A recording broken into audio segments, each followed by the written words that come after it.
¿Pone a grabar? Sí, sí, profe. Perfecto.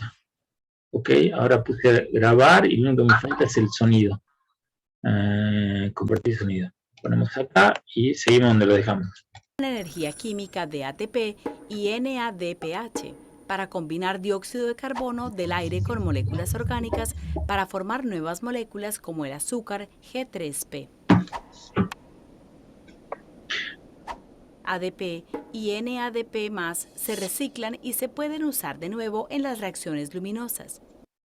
Esto es importante, ¿no? Es lo mismo que este gráfico sería lo que en anabolismo y catabolismo, ¿no? O sea, acá se fabrican, se vuelve a generar ADP y NADP que vuelve a ser necesario para que ocurra esta etapa, la etapa luminosa, para que se vuelva a generar ATP, NADPH, acá se consuma y vuelva. Eso es todo un ciclo. Las plantas aumentan su biomasa a través de la formación de estas nuevas moléculas orgánicas. O sea, fabrican materia. Las membranas tilacoidales contienen moléculas. Ahí está, todas estas que están acá son las letritas que vieron en el anterior esquema que les mostré, ¿no? Cada una de estas es el citocromo, el otro es la plastoquinona, son todas esas moléculas que están en el esquema de energía, pero puestas ahora como están en la célula, dentro de la membrana del tilacoide, ¿no? Esta es la membrana del tilacoide, de este lado está el estroma, que es lo que está fuera del tilacoide, y de este lado está el interior del tilacoide, lo que se llama el lumen tilacoidal, ¿sí? Lo que va a pasar es que acá se van a acumular muchos protones de este lado, dentro del tilacoide, que van a querer volver, que van a querer salir hacia el estroma, pero para salir no van a poder atravesar esta membrana. Entonces van a necesitar que haya una proteína que las deje pasar de un lado al otro. Esta proteína va a ser la ATP sintetasa y cuando pasen, se van a mover las aspas y se va a generar ATP. Moléculas especializadas que funcionan juntas para llevar a cabo las reacciones luminosas. La luz es absorbida por complejos de pigmentos y proteínas llamados fotosistemas. Hay dos fotosistemas, fotosistema 1 y fotosistema 2. Sí, esto es lo que está en el esquema. Los fotosistemas transforman la energía lumínica en energía química al excitar y transportar electrones de molécula a molécula, como en una cadena en la membrana tilacoidal.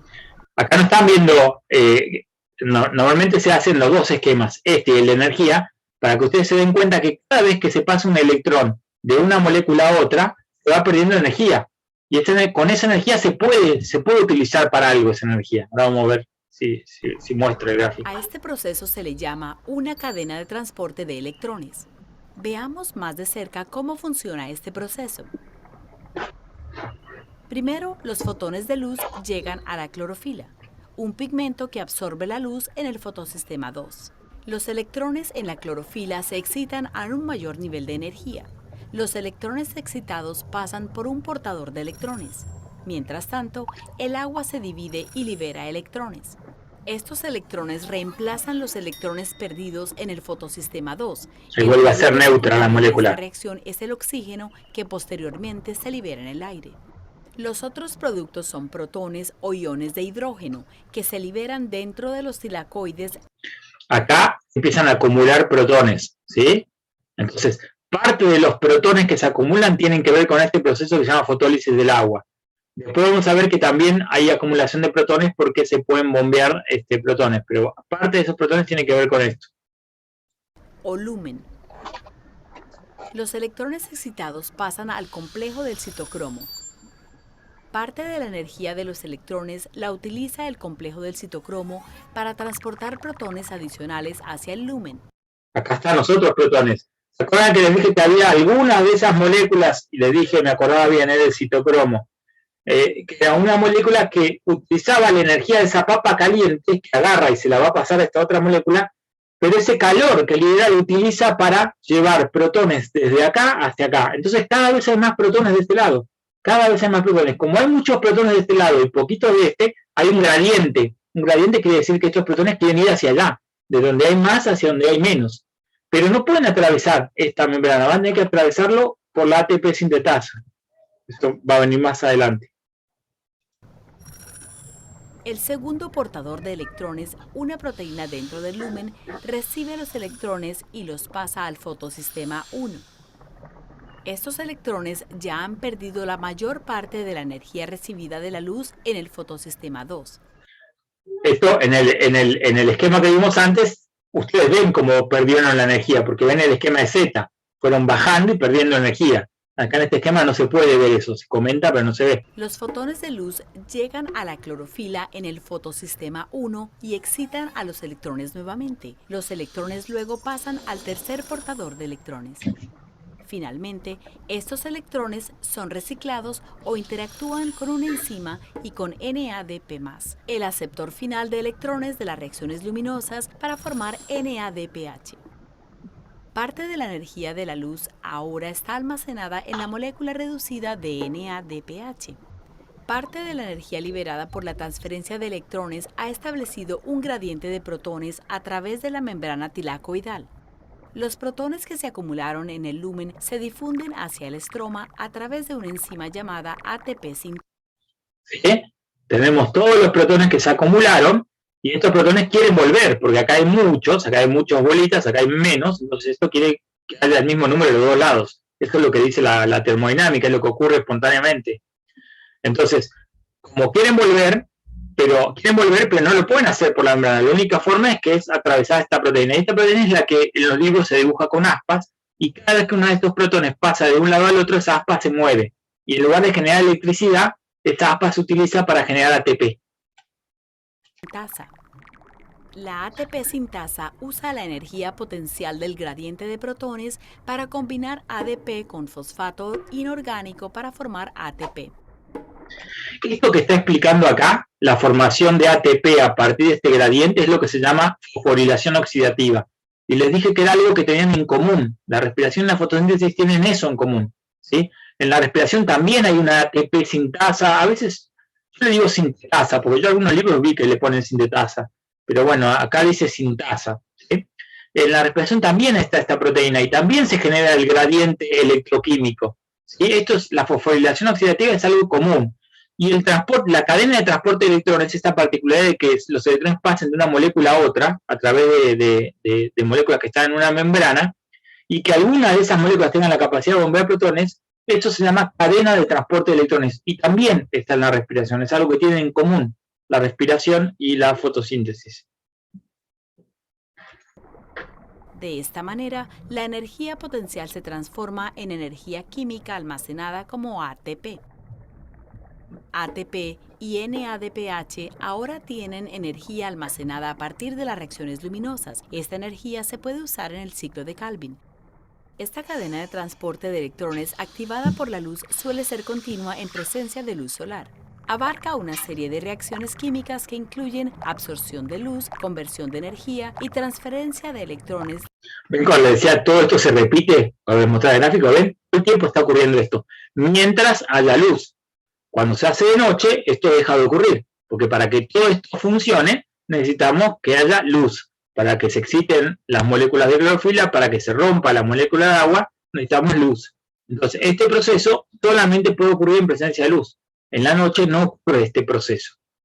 La etapa fotoquímica de la fotosíntesis solo ocurre cuando hay luz, ¿sí? La etapa bioquímica, que es la siguiente, la cual todavía no hablamos, es independiente de la luz.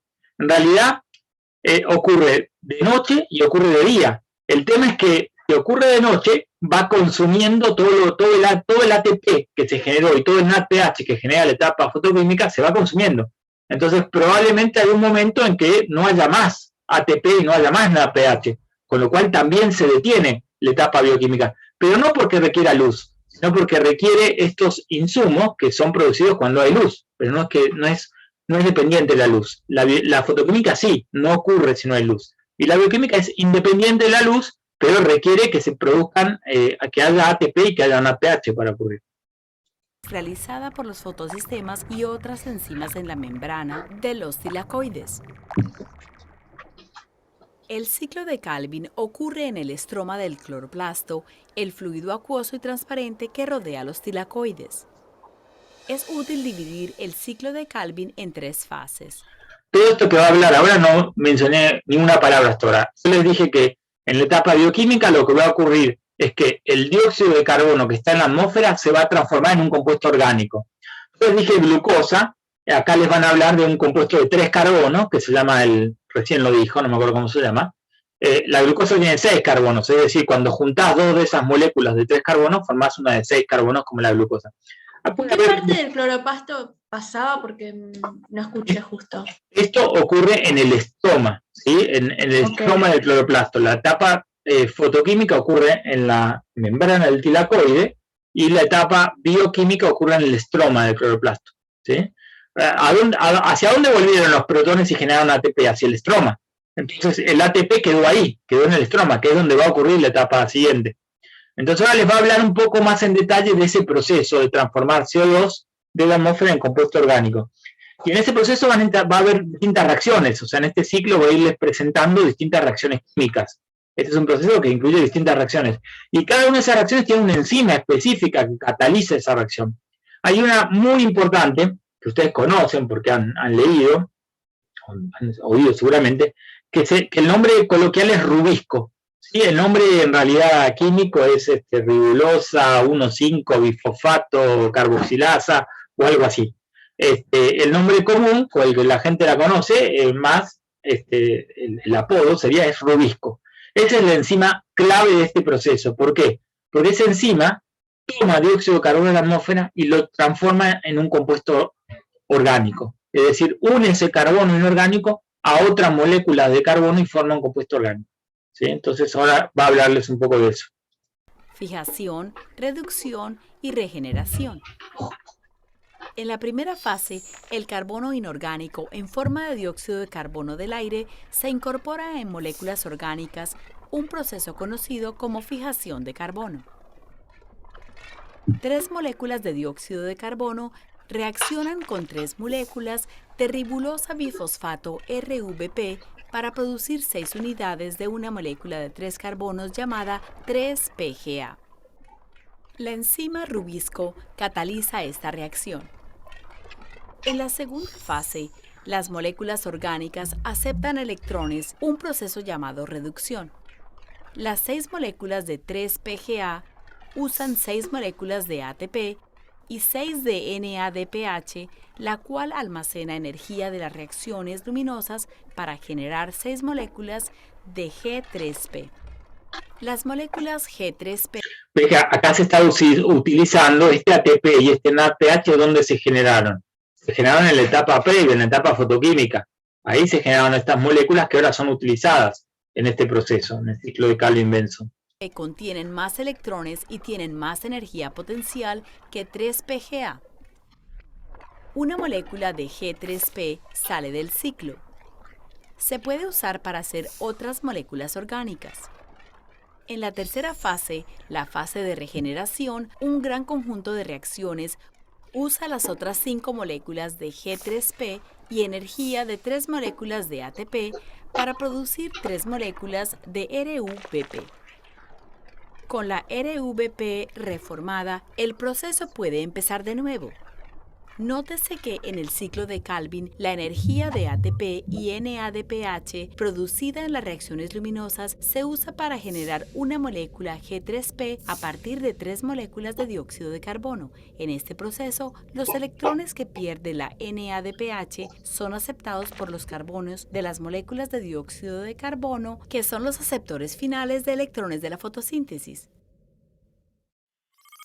El G3P, el producto neto del ciclo de Calvin, se puede usar para generar otras moléculas orgánicas como sacarosa o almidón. La sacarosa y el almidón son los 2 polímeros de glucosas, ¿sí? Son muchas glucosas unidas entre sí.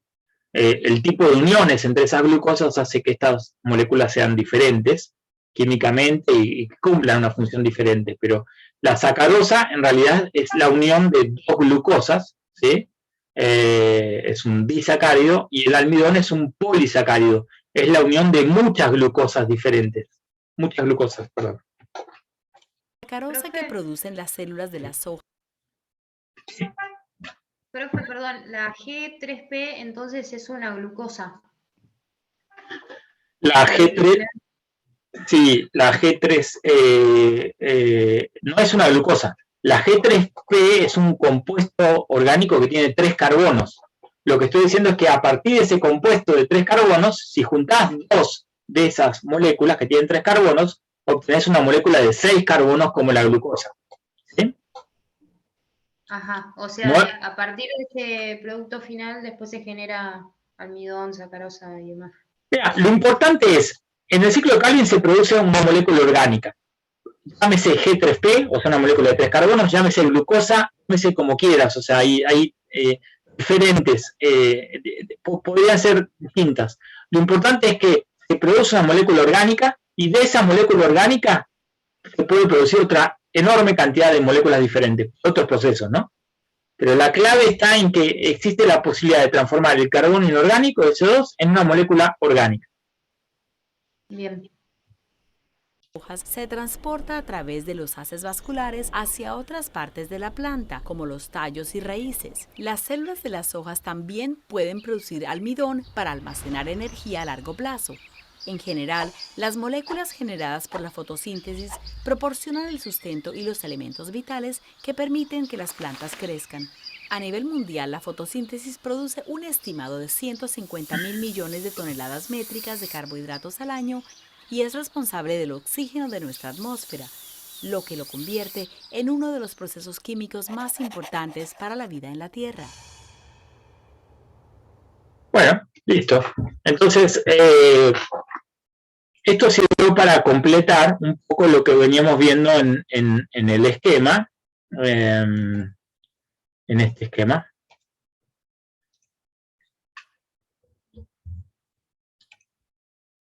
Entonces, ahora entendimos esto, donde que está claro por cómo va perdiendo energía el electrón cuando va pasando de una molécula a otra, y es esa energía, esta energía que se pierde cuando va de acá, el citocromo toma esos electrones y los pasa a la siguiente, esa energía, el citocromo la usa para bombear protones, ¿sí? Entonces, al bombear protones, se produce ese gradiente y después ya vimos que ese gradiente permite generar ATP. Normalmente el ciclo es este. Hay algunos organismos que pueden hacer esto, que este es el non-cyclic electron flow, o sea, el flujo no cíclico de electrones, el que vimos recién. Y hay algunos organismos que tienen la particularidad de poder hacer de poder modificar esto. En lugar de que esta molécula desea los electrones a estado de determinada pH, vuelve para acá. Entonces se produce como un ciclo, como un flujo cíclico de electrones. Entonces, ahí no se va a producir, este proceso no va a producir poder reductor, no va a producir nada pH, ¿sí? Pero, sin embargo, sí va a poder producir ATP, porque el ATP se produce cuando se genera el gradiente de protones, que eso se va a generar porque se está produciendo fotólisis del agua y se está produciendo bombeo de protones. Lo que no se va a generar es este poder reductor. No me acuerdo en este momento por qué algunos seres vivos llevan adelante este flujo cíclico de electrones. Después les puedo decir a Ana que se los comente la clase que viene, pero por algún motivo se puede hacer esto, ¿sí? Lo importante es que cuando se hace este flujo cíclico no va a haber nada pH, no se va a poder hacer la siguiente etapa, porque la etapa bioquímica necesita sí o sí que haya una pH, no vas a poder fijar CO2, pero se va a poder generar ATP. Entonces, por algún motivo le sirve, yo no me puedo acordar por qué. A ver, acá dice, ¿no? Si no se necesita poder reductor, se puede hacer fosforilación cíclica, ¿no? Poder reductor es nada pH.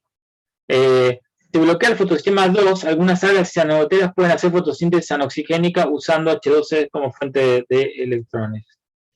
Bueno, no, eso no sé por qué lo dice. Sí.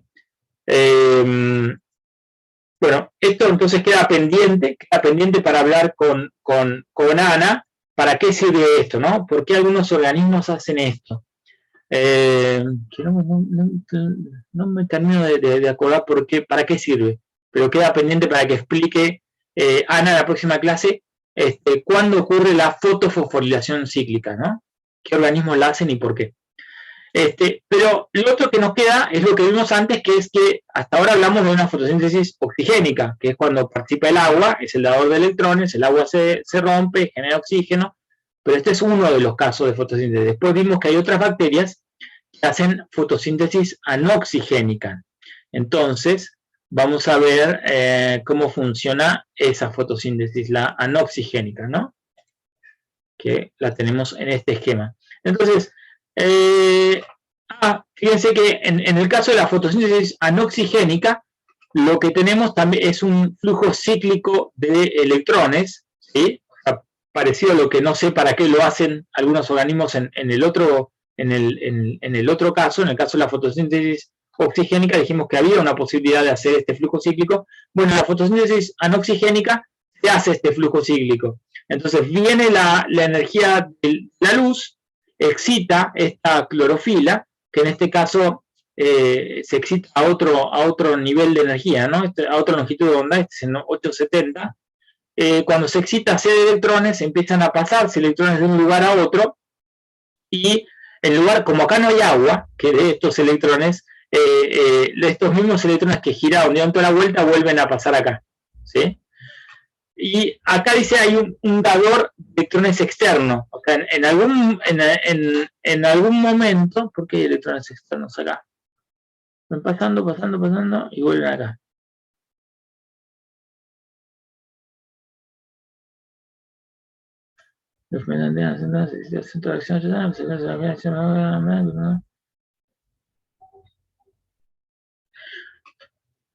Esto tampoco, sinceramente, sé qué significa esto de que hay un dador externo de electrones que puede donar electrones acá.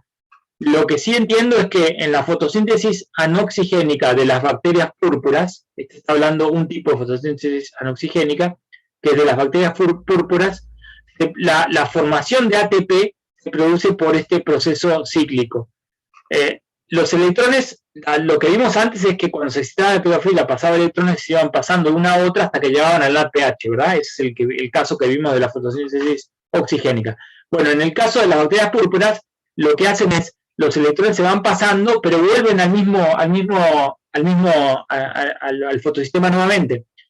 Es el que volvía neutro en el otro caso a la clorofila que estaba acá, el agua que le donaba los electrones, pero acá no hay agua. Entonces, este sistema, en las bacterias púrpuras, esto que se llama fotofosforilación cíclica, es un sistema que permite generar ATP, ¿sí? Es un sistema que permite generar ATP porque cuando se van pasando los electrones se genera ese gradiente electroquímico y se produce después ATP cuando pueden volver esos protones. Entonces, esto sirve para generar gradiente electroquímico, pero no poder reductor. Acá no se generan APH, porque los electrones van a parar a la misma molécula de la cual salieron, ¿sí? Por eso es cíclico. Y acá lo tienen, entiendo, esto mismo que está puesto acá en esquema energético, está puesto en la membrana, ¿no? Acá está la luz, acá está el fotosistema que se excita, la clorofila sube de energía, se la va pasando entre distintos transportadores de electrones. Ese paso de electrones de una molécula a la otra sirve para bombear protones, y esos protones después pueden volver por la ATP sintasa, o ATPasa también la van a encontrar en los libros. Esto van a encontrar muchas bueno, van a encontrar esas versiones, ATPasa, ATP sintetasa, ATP sintasa, ¿sí? Todas son la misma. Es esta proteína que está en la membrana, que tiene esas aspas, que cuando los protones vuelven generan ATP. Entonces, este esquema es el que corresponde a esto. Estas proteínas, estas moléculas que están acá, cada una de estas, tiene una ubicación en la membrana. En este caso es la membrana plasmática, porque esta es una bacteria. No tiene cloroplastos, no tiene tilacoides, solamente tiene una membrana que es la membrana plasmática. Entonces, todas estas, que en el caso anterior, cuando hablamos de fotosíntesis oxigénica, todos estos complejos estaban en la membrana del tilacoide. En las bacterias están en la membrana plasmática, que es el único lugar que tienen. Y el gradiente de protones en las bacterias se produce desde el espacio intermembrana, o sea, por afuera de la membrana plasmática. Ahí se acumulan los protones y quieren volver ¿hacia dónde? Hacia el citoplasma. En el otro caso, ¿dónde se acumulaban? Se acumulaban en el espacio tilacoidal, y ¿hacia dónde querían volver? Hacia el estroma del cloroplasto. Bueno, y acá está explicando la segunda parte, entiendo. Estas son bacterias púrpuras, las bacterias verdes y las heliobacterias. Está explicando la segunda etapa, la bioquímica. Acá vimos cómo ocurre en la etapa fotoquímica, en el caso de una fotosíntesis anoxigénica, las bacterias púrpuras, y en este esquema se muestra cómo ocurriría la etapa... acá se muestran otros tipos de fotosíntesis anoxigénica, perdón. Acá vimos un ejemplo, y acá se muestran otros tipos de fotosíntesis anoxigénica, ¿sí? Que también son del tipo cíclico. Fíjense cómo este es el que vimos antes, en realidad, las bacterias púrpuras. Este es el de las bacterias verdes y este es el de las heliobacterias. En los tres casos, lo que podemos ver es que hay un flujo cíclico de electrones y ese flujo sirve para hacer ATP. Los electrones provienen de compuestos inorgánicos como el ácido sulfídrico. Los electrones terminan en este compuesto. Las bacterias púrpuras, flujo reverso de electrones a partir de la quinona con esta energía. Bacterias verdes, de luz.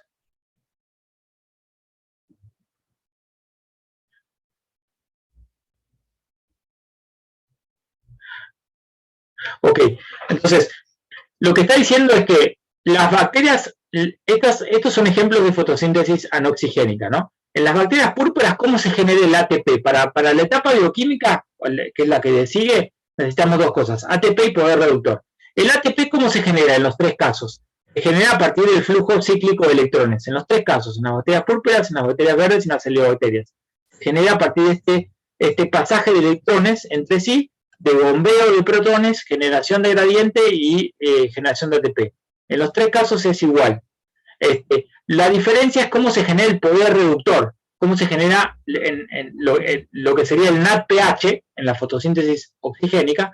En la fotosíntesis anoxigénica no interviene la molécula de NADPH, interviene el NADH. Entonces, ¿cómo se hace para poder generar ese poder reductor? Bueno, al parecer, vieron que les dije que los electrones van pasando de una molécula a otra. Bueno, acá hay una molécula que se llama quinona, que en lugar de darle los electrones a esta de acá abajo, al parecer se los da a la molécula de NAD, que se transforma en NADH, ¿sí?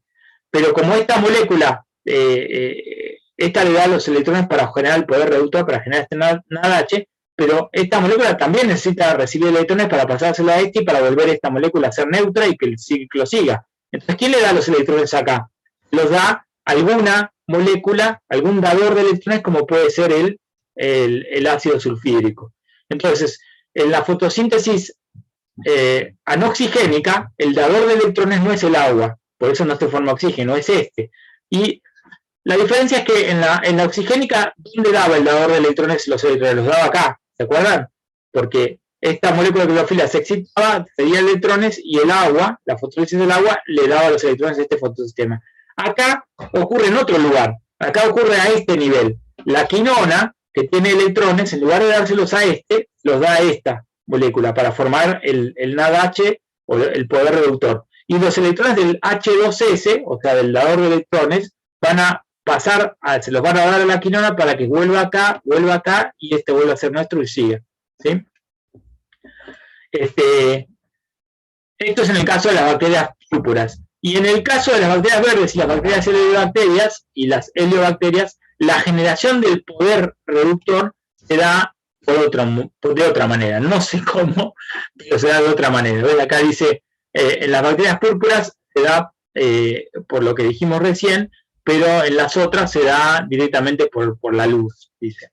En fin, no tengo muy bien claro cómo ocurre en este caso, pero lo importante es que en todos estos tipos de fotosíntesis anoxigénica no hay producción de oxígeno. Hay dadores de electrones como el ácido sulfídrico que no tienen la particularidad de poder generar oxígeno. Pero sin embargo sí se produce ATP y se produce poder de reductor, aunque no sea en forma de NADPH, en forma de otra molécula, una molécula que pueda transportar electrones para que ocurra la etapa bioquímica y se produzca materia orgánica, ¿sí? Y esto es el ciclo de Calvin. También, si quieren poco más de detalle, hay otras formas de capturar dióxido de carbono. No es el ciclo de Calvin-Benson es uno de los más uno de los procesos más usuales, pero hay microorganismos que pueden fijar dióxido de carbono a través de otros procesos diferentes al ciclo de Calvin, ¿sí? Tengan en cuenta eso, por si alguno lo lee. hay otras formas de fijar CO2, diferentes a la del ciclo de Calvin. Y esto es este mismo ciclo que está acá, ¿sí? Explicado con fórmulas químicas, ¿no? Que va explicando cómo va cambiando la molécula a lo largo de ese ciclo. Vamos a terminar ahí porque quedan 8 minutos y esto lo grabé, ¿verdad? ¿O no grabé toda esta última parte? Sí, lo grabaste. Bueno. Vamos a dejarlo ahí. Vamos a dejar la clase ahí.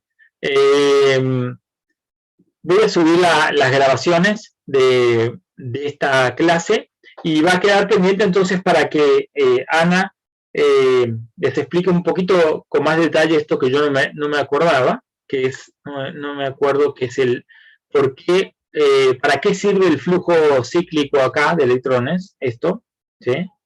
Y también que les explique un poco más detalle este proceso de fotosíntesis anoxigénica, que tampoco lo recuerdo demasiado.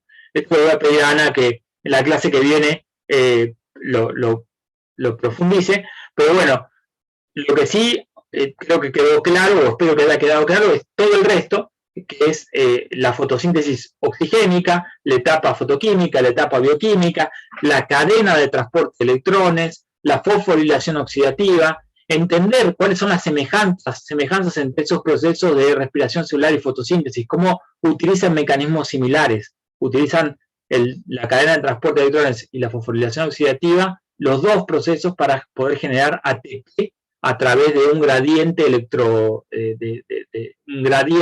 electroquímico, ¿sí? Una diferencia de cargas a lo largo de una membrana. Eso tienen en común los dos procesos. Y que la fotosíntesis transforma energía de la luz en energía química, en ATP, pero que ese ATP se utiliza para fabricar moléculas orgánicas en la etapa bioquímica. Y que son esas moléculas orgánicas que se fabrican en la etapa bioquímica las que después son insumo del proceso de respiración. ¿Sí? Estas moléculas orgánicas que se fabrican en la etapa bioquímica, como la glucosa, son las que después va a usar la célula para respirar. Y la respiración es lo que genera la energía de la célula, lo que permite que la célula pueda hacer todas sus funciones. ¿Sí?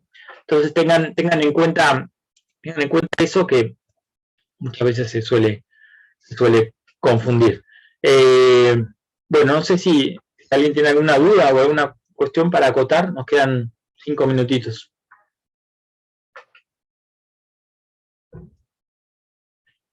¿Alguien le quedó alguna cosa pendiente de lo que estuve diciendo? ¿No se entendió algo? ¿No? No, profe, por mi parte no. Bueno, entonces vamos a cortarlo ahí.